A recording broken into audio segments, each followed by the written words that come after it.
بسم اللہ الرحمن الرحیم۔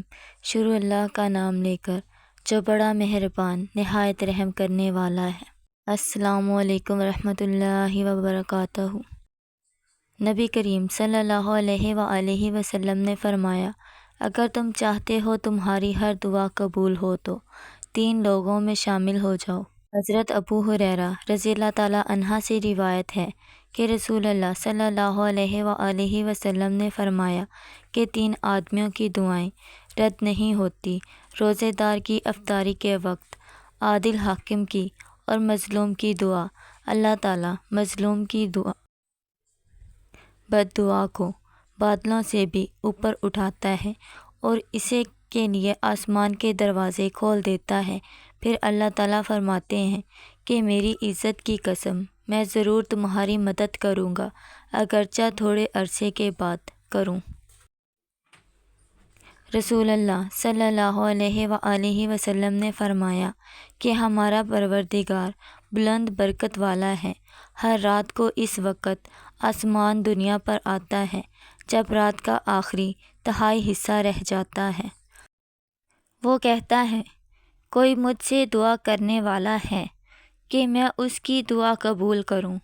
کوئی مجھ سے مانگنے والا ہے کہ میں اسے دوں؟ کوئی مجھ سے بخشش طلب کرنے والا ہے کہ میں اس کو بخش دوں؟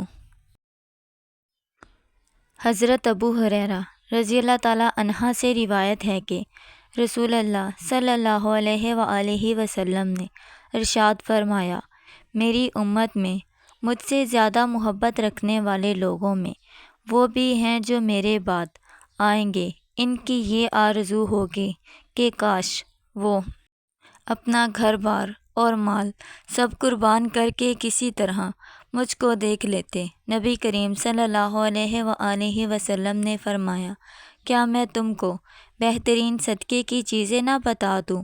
تمہاری وہ لڑکی جو طلاق یا شوہر کے مر جانے کے بعد لوٹ کر تمہارے ہی پاس آ گئی ہو اور تمہارے علاوہ اس کا کوئی کمانے والا نہ ہو تو تمہارا ایسی لڑکی پر خرچ کرنا بہترین صدقہ ہے۔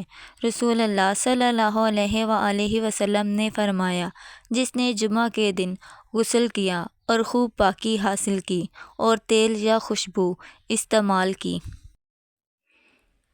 پھر جمعہ کے لیے چلا اور 2 آدمیوں کے بیچ میں نہ گھسا اور جتنی اس کی قسمت میں تھی نماز پڑھی، پھر امام باہر آیا اور خطبہ شروع کیا تو خاموش ہو گیا، اس کے اس جمعے سے دوسرے جمعے تک تمام گناہ بخش دیے جائیں گے۔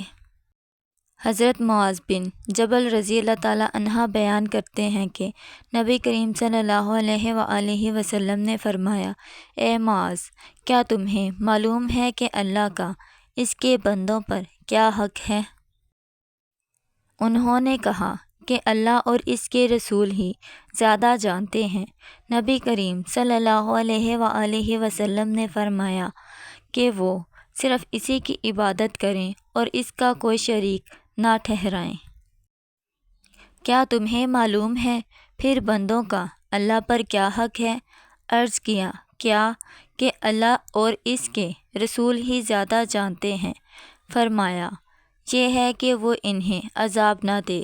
حضرت اسامہ بن زید رضی اللہ تعالیٰ عنہ نے بیان کیا کہ ہم رسول اللہ صلی اللہ علیہ وآلہ وسلم کے پاس تھے کہ آپ کی ایک صاحبزادی زینب کے بھیجے ہوئے ایک شخص آپ کی خدمت میں حاضر ہوئے اور کہا، ان کے لڑکے جاں کنی میں مبتلا ہیں اور وہ نبی کریم صلی اللہ علیہ وآلہ وسلم کو بلا رہی ہیں۔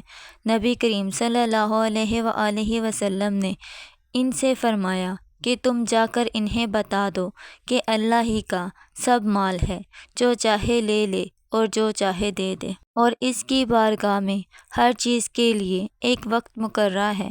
بس ان سے کہو کہ صبر کریں اور اس پر صبر ثواب کی نیت سے کریں۔ صاحبزادی نے دوبارہ آپ کو قسم دے کر کہلا بھجوایا کہ آپ ضرور تشریف لائیں۔ چنانچہ نبی کریم صلی اللہ علیہ وآلہ وسلم کھڑے ہوئے اور آپ کے ساتھ سعد بن معاذ اور معاذ بن جبل رضی اللہ تعالیٰ عنہ بھی کھڑے ہوئے۔